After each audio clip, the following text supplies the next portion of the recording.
Gerra ostean galdu egin zen, ordea, arrastorik utzi gabe.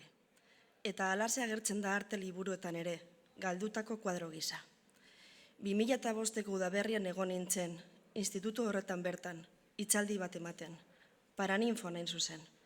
Aretora sartu eta bere alase konturatu nintzen antze zegoela kuadroa, erdi-erdian, ezin nuen sinetsi.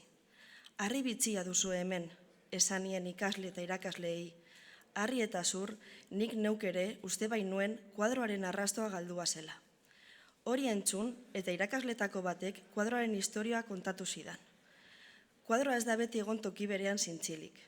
Duela gutxi, traste zaharren gelan, pipiak jandako mahai eta aulkien artean, kuadro handi bat idoro zuten. Kuadroa Frankorena zen, 40ko hamarkadan margotua. Ura garbitzen hasi zirelarik konturatu ziren azpian beste irudi bat zegoela margotuta.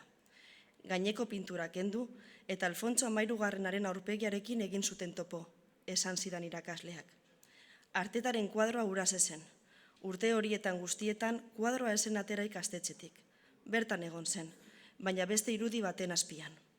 Gauza guztien gainetik zegoen Franko diktadorea.